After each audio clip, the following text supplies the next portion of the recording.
ጤና ይስጥልን የተወደዳችሁ የቦርከና ሚዲያ ቤተሰቦቻችን የዕለተ ሰኞ የካቲት 16 ቀን 2018 ዓ.ም የሰዓቱን ዜናዎች ይዘን ቀርበናል።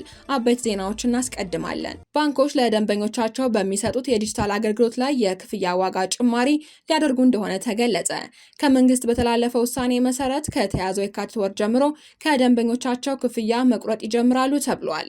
በቅርቡ ኤርትራ የነበሩት የሳውዲ አረቢያው ባለስልጣን በድጋሚ ወደ አዲስ አበባ መጡ። ባለፈው ሳምንት ወደ አስመራ ተጉዘው ከፕሬዝዳንት ኢሳያስ አፈወርቂ ጋር የተወያዩት የሳውዲ አረቢያው ምክትል የውጭ ጉዳይ ሚኒስትር ልዑል ፋይሰል ቢን ፈርሃን ዛሬ አዲስ አበባ ገብተዋል። የአዲስ አበባ ፖሊስ ክልከላውን በሚጥሱ አሽከርካሪዎች ላይ ተገቢውን ሕጋዊ እርምጃ እንደሚወስድ አስታወቀ። በአንጻሩ የአዲስ አበባ ሞተረኞች ጣለባቸውን ክልከላ ተቃውመዋል። ሶማሌላንድ ለአሜሪካ ማዕድናትና የጦር ሰፈር ለመስጠት ዝግጁ መሆኗን አስታወቀች። ራሷን ከሶማሊያ የተለየች ነጻ ሀገር መሆኗን ያወጀችው ሶማሌላንድ አሜሪካ በግዛቷ ውስጥ ማዕድናትን እንድታወጣና ወታደራዊ ሰፈር እንዲኖራት እንደምትፈቅድ አስታውቃለች። ዜናዎችን በዝርዝር እናደርሳችኋለን። በቅድሚያም ባንኮች ለደንበኞቻቸው በሚሰጡት የዲጂታል አገልግሎት ላይ የክፍያ ዋጋ ጭማሪ ሊያደርጉ እንደሆነ ተገለጸ። ከመንግስት በተላለፈው ውሳኔ መሰረት ከተያዘው የካቲት ወር ጀምሮ ከደንበኞቻቸው ክፍያ መቁረጥ ይጀምራሉ ተብሏል። የኢትዮጵያ ባንኮች ለደንበኞቻቸው በሚሰጡት የዲጂታልና ሌሎች አገልግሎቶች ላይ የዋጋ ጭማሪ ሊያደርጉ እንደሆነ የሚወጡ መረጃዎች አመላክተዋል። ባንኮች በደንበኞቻቸው ላይ የዋጋ ጭማሪውን የሚያደርጉትም መንግስት ሰው ሰራሽና የተፈጥሮ አደጋዎችን በራስ አቅም ፈጣን ምላሽ ለመስጠት የሚያስችል ገቢ ለመሰብሰብ በማቀዱ ነው ተብሏል። ከዚሁ የአደጋ ምላሽ ጉዳይ ጋር በተያያዘ ኢትዮ ቴሌኮም ከአንድ ሳምንት በፊትም በአገልግሎቶቹ ላይ የዋጋ ጭማሪ ማድረጉ ይታወቃል። መንግስታዊው የቴሌኮም ተቋም በዚሁ ዓመት ብቻ 2 ጊዜ ባደረገው የዋጋ ማሻሻያ እስከ 700 ብር የሚደርስ ጭማሪ አድርገዋል። በመሆኑ ሁሉም ባንኮች ከኢትዮጵያ አደጋ ስጋት ስራ አመራር ኮሚሽን በተጻፈላቸው ደብዳቤ መሰረት በሀገሪቱ የሚከሰተውን ሰው ሰራሽና የተፈጥሮ አደጋዎች በራስ አቅም ፈጣን ምላሽ ለመስጠት ሁሉም ባንኮች ከደንበኞች ላይ ክፍያዎችን በመሰብሰብ ለኢትዮጵያ አደጋ ስጋትና ምላሽ ፈንድ ጽሕፈት ቤት ሂሳብ ገቢ እንዲያደርጉም ታዘዋል ነው የተባለው። በማሳያነትም አዋሽ ባንክ ለደንበኞቹ በላከው አጭር የጽሁፍ መልእክትም ከሚሰጠው ማንኛውም አይነት ብድር ላይ 1% በዲጂታል ባንኪንግ አገልግሎት ክፍያ ላይ ደግሞ 5% ጨምሮ ክፍያውን እንደሚሰበስብ አስታውቋል። የኢትዮጵያ ንግድ ባንክም በተመሳሳይ በኢትዮጵያ አደጋ ስጋት ምላሽ ፈንድ አዋጅ ቁጥር 1386/2025 እና በደንበኛ ቁጥር 576/2025 ሁሉም ባንኮችና ማይክሮ ፋይናንስ ተቋማት ከሚሰጡት ብድርና ከዲጂታል ባንኪንግ የአገልግሎት ክፍያዎች ላይ በደንቡ ላይ በተቀመጠው ስሌት መሰረት ከደንበኞች ላይ ክፍያዎችን በመሰብሰብ በብሔራዊ ባንክ በተያዘው የኢትዮጵያ አደጋ ስጋትና ምላሽ ፈንድ ጽሕፈት ቤት ሂሳብ ገቢ እንዲያደርጉ ተደንግጓል ብለዋል። ባንኩ አክሎም ከየካቲት 1 ቀን 2018 ዓ.ም ጀምሮ ባንካችን ከሚሰጠው ማንኛውም አይነት መደበኛ ብድር ላይ የሚለቀውን መጠን 1% እንዲሁም በሁሉም የባንኮች የዲጂታል ባንኪንግ አገልግሎት ደንበኞች ከሚከፍሉት የአገልግሎት ክፍያ ላይ 5% እየጨመረ የሚሰበስብና ለኢትዮጵያ አደጋ ስጋትና ምላሽ ፈንድ ጽሕፈት ቤት ገቢ የሚያደርግ መሆኑንም በአክብሮት ለማሳወቅ እንወዳለን ሲል አስታውቋል። ቦርከና ይህንን አሰራርም ከየካቲት ወር ጀምሮ ተግባራዊ ማድረግ መጀመሩን ባንኩ ለደንበኞቹ ከላከው የጽሁፍ መልእክት ላይ መመልከት ችሏል። ባለፈው ዓመት መጋቢት 2017 ላይ በፓርላማ የጸደቀው የኢትዮጵያ አደጋ ስጋት ስራ አመራር አዋጅ ዕለት ተደራሽ ሰብአዊ ድጋፍ፣ ምግብና ምግብ ነክ ያልሆኑ የስትራቴጂክ መጠባበቂያ ክምችት ለማምረት ወይንም ግዢ ለመፈጸም መንግስት ከተለያዩ ተቋማት በየወሩ ገንዘብ እንደሚሰበስብም ይገልጻል። በወቅቱም በፓርላማ አባላት ተቃውሞ አስነስቶ እንደነበር ይታወሳል። የመንግስት ሰራተኞችም ከደሞዛቸው ላይ ለዚህ ዓላማ በሚውል እየተቀነሰባቸው መሆኑ ተሰምቷል። ምንም እንኳ የመንግስትና የግል ሰራተኞች ከደሞዛቸው ላይ ለአደጋ ስጋት ምላሽ ፈንድ እንዲያዋጡ የሚያስገድድ ድንጋጌ ተሰረዘ። ምንም እንኳ የመንግስትና የግል ሰራተኞች ከደሞዛቸው ላይ ለአደጋ ስጋት ምላሽ ፈንድ እንዲያዋጡ የሚያስገድደው ድንጋጌ የተሰረዘ ቢሆንም የአዲስ አበባ ከተማ አስተዳደር ግን ከሰራተኞቹ ላይ 0.5% እየቆረጠ መሆኑን ቦርከና ባደረገው ማጣራት አረጋግጠዋል። በተመሳሳይ መልኩ ለብሔራዊ አደጋ ስጋት ምላሽ ፈንድ የሚውል ነው የተባለው መዋጮ የከተማዋ ነዋሪዎች ከውሃ ክፍያ ጋር የሚታሰብ 5 ብር በየወሩ እንደሚከፍሉም ተገልጿል። በቅርቡ ኤርትራ የነበሩት የሳውዲ አረቢያ ባለስልጣን በድጋሚ አዲስ አበባ መጡ። ባለፈው ሳምንት ወደ አስመራ ተጉዘው ከፕሬዝዳንት ኢሳያስ አፈወርቂ ጋር የተወያዩት የሳውዲ አረቢያ ምክትል የውጭ ጉዳይ ሚኒስቴር ልዑል ፋይሰል ቢን ፈርሃን ዛሬ አዲስ አበባ ገብተዋል። ሚኒስትሩ ዛሬ ረፋድ ላይ ከዶክተር ጌዲዮን ጢሞቴዎስ ጋር መምከራቸውም ተገልጿል። አንድ ወር ባልሞላ ጊዜ ውስጥም በአዲስ አበባና በሪያድ መካከል ውይይት ሲደረግ ይህ ለሶስተኛ ጊዜ ነው። ከ3 ሳምንት በፊት ዶክተር ጌዲዮን ጢሞቴዎስ ወደ ሳውዲ አረቢያ ተጉዘው ከጂዳ ሚኒስትሩ ሚኒስትሮች ጋርም በቀጠናዊ ጉዳዮች ላይ መክረዋል። በተመሳሳይ ከአንድ ሳምንት በፊት የሳውዲው የውጭ ጉዳይ ሚኒስትር አዲስ አበባ መጥተው ከጠቅላይ ሚኒስትር አብይ አህመድ ጋር ተወያይተዋል። ዛሬ ደግሞ ምክትል የውጭ ጉዳይ ሚኒስትር ፋራሃን አዲስ አበባ ገብተዋል ተብሏል። የከፍተኛ ባለስልጣናቱ የዛሬ ውይይት ረጅም ዘመናትን ያስቆጠረውን የሁለቱን ሀገራት ጠንካራ ግንኙነት ይበልጥ ማጠናከር በሚቻልባቸው ጉዳዮች ዙሪያ ማተኮሩም ተጠቁሟል። በተጨማሪም በሁለቱ ሀገራት የጋራ ጥቅም ላይ በተመሰረቱ ቀጠናዊ የሰላምና የጸጥታ ጉዳዮች ላይም ተወያይተዋል ነው የተባለው። ነገር ግን የባለስልጣናቱ ተደጋጋሚ ጉብኝት የቀጠናውን ትኩሳት ከመቼውም ጊዜ በላይ መጨመሩን የሚያሳይ ተደርጎ ተወስዷል።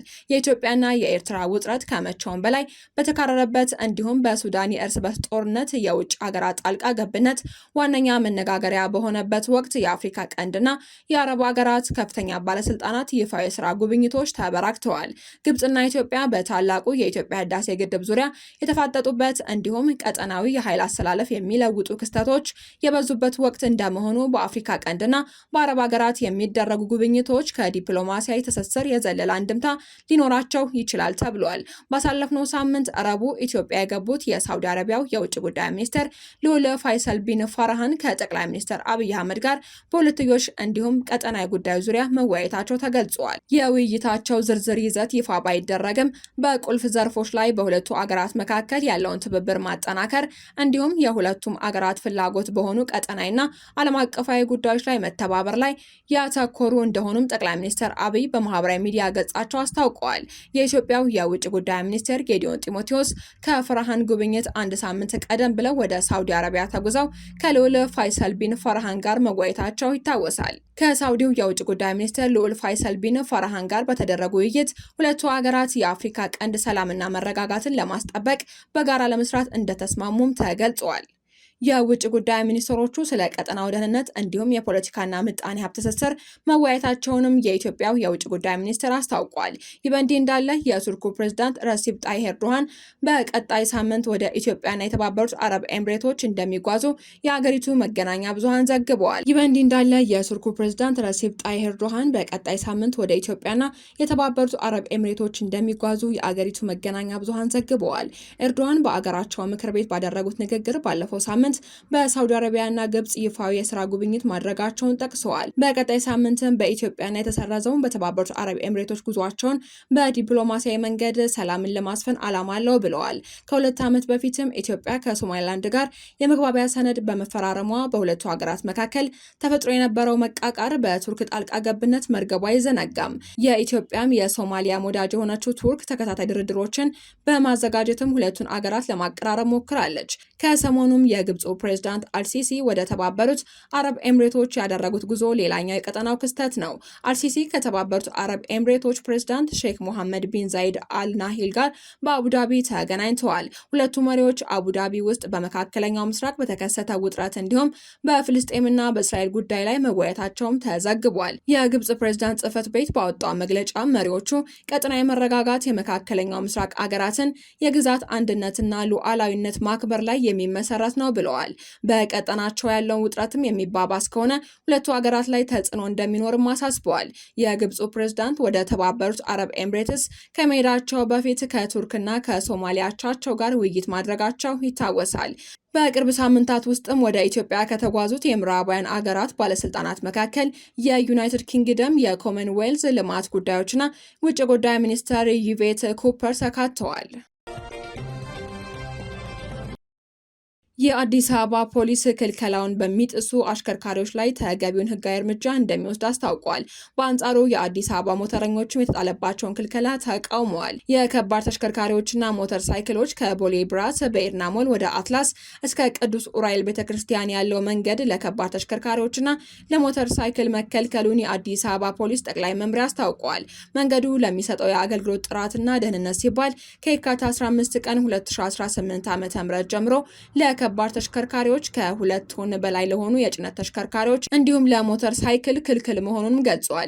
የአዲስ አበባ ፖሊስ ጠቅላይ መምሪያ ክልከላውን በሚጥሱ አሽከርካሪዎች ላይም ተገቢውን ሕጋዊ እርምጃ እንደሚወስድ አስታውቋል። ከቦሌ ብራስ በኤድና ሞል ወደ አትላስ እስከ ቅዱስ ኡራኤል ቤተክርስቲያን ያለው መንገድ እጅግ በአማረ ሁኔታ ተገንብቶ ለአገልግሎት ክፍት መሆኑም የሚታወስ ነው። ነገር ግን የአዲስ አበባ ሞተረኞች ጣለባቸውን ክልከላ ተቃውመዋል። ሞተረኞቹ ለአዲስ አበባ ከተማ ትራፊክ ማኔጅመንት ኤጀንሲ በጻፉት ደብዳቤ በአዲስ አበባ ከተማ ውስጥ እየተተገበረ ባለው የሞተር ብስክሌት ክልከላም አውግዘዋል። የማህበሩ አባላት በአዲስ አበባ ከተማ ውስጥ በተለያዩ መንገዶች ላይ የሞተር ብስክሌት በማሽከርከር የተለያዩ ህጋዊ አገልግሎቶችን በመስጠት የዕለት ጉርሳችንን የምንፈልግና ቤተሰብ የምናስተዳድር ዜጎች ነንም ብለዋል። ነገር ግን ከቅርብ ጊዜ ወዲህ በከተማችን በሚገኙ በርካታ ዋና ዋና መንገዶች ላይ የሞተር ብስክሌትን ጉዞ የሚከለክሉ የትራፊክ ምልክቶችን እየተከተሉ ይገኛሉ በማለትም አቤታቸውን አቅርበዋል። ኤጀንሲው የትራፊክ ደህንነትን ለማስጠበቅ መጨናነቅንና አደጋን ለመቀነስ የሚያደርገውን ጥረት የምንገነዘብና እንደ ዜጋም የምንደግፍ ቢሆንም እኛ ህጋዊ ስራን ሰርተን እንዳንኖር አድርጎናል ሲሉም የገጠማቸውን ችግር አስረድተዋል። የዕለት ገቢያችንን በመቋረጡ ምክንያት እኛም ሆንም በእኛ ስር የሚተዳደሩ ቤተሰቦቻችን ለከፋ የኢኮኖሚና የማህበራዊ ችግር ተጋልጠውብናል ብለዋል። በመሆኑም ቢሮ ይህንን የህልውና አደጋ የሆነብንን ችግር ተረድቶ ክልከላውን የብዙዎችን ኑሮ በማይነካ መልኩ ዳግም እንዲታይላቸውም ጠይቀዋል።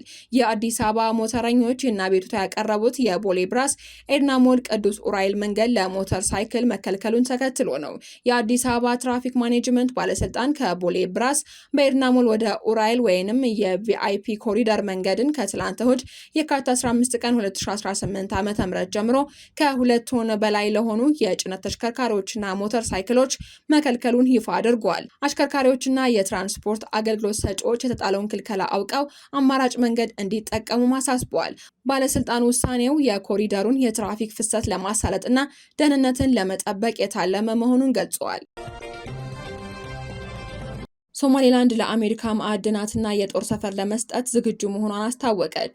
ራሷን ከሶማሊያ የተለየች ነጻ ሀገር መሆኗን ያወጀችው ሶማሌላንድ አሜሪካ በግዛቷ ውስጥ ማዕድናትን እንድታወጣና ወታደራዊ ሰፈር እንዲኖራት እንደምትፈቅድ አስታውቃለች። በቅርቡ ከእስራኤል ባገኘችው የመጀመሪያ የአገርነት እውቅና ምክንያት ከፍተኛ ተቃውሞና ውግዘት የተፈጠረባት ሶማሌላንድ ከተጨማሪ ሀገራት እውቅናን ለማግኘት በምታደርገው ጥረት ውስጥ ነው ለአሜሪካ ያላትን ፈቃደኝነት የገለጸችው። የሶማሌላንድ መንግስት ሚኒስቴር የሆኑት ካደር ሄሴን አብዲላ ለፈረንሳይ ዜና ወኪል እንደተናገሩት አሜሪካ ማዕድናትን ለመውጣትና የጦር ሰፈር እንድትመሰርት አገራቸው ፈቃደኛ መሆኗን ገልጸዋል። ዩናይትድ ስቴትስ ማዕድናትን እንድታወጣ የተለየ ፈቃድ ለመስጠት ፈቃደኞች ነን ብለዋል። በተጨማሪም የጦር ሰፈር እንዲኖራት በራችን ክፍት ነው በማለትም ሶማሌላንድ ያላትን ፍላጎት በግልጽ ተናግረዋል። ሚኒስትሩ አክለውም ከአሜሪካ ጋር በአንዳንድ ነገሮች ላይ ከስምምነት ላይ እንደርሳለን ብለን እናምናለን ሲሉ ያላቸውን ተስፋ ገልጸዋል። የእስራኤል የቅርብ ወዳጅ የሆነችው አሜሪካ እስካሁን ለሶማሌላንድ እውቅና ለመስጠት ውሳኔ ላይ አልደረሰችም። ነገር ግን በአሜሪካ መንግስት ውስጥ ያሉ ባለስልጣናት እውቅና እንዲሰጥ ግፊት እያደረጉ ነው ተብሏል። አሜሪካ እስራኤል ለሶማሌላንድ እውቅና መስጠቷን የራሷ መብት መሆኑን የገለጸች ሲሆን ምንም እንኳ ፕሬዚዳንት ትራምፕ ከፓርቲያቸው ሪፐብሊካን አንዳንድ አባላት ግፊት ቢደረግባቸውም ተመሳሳይ እርምጃ እንደማይወስዱ መግለጻቸው ይታወሳል።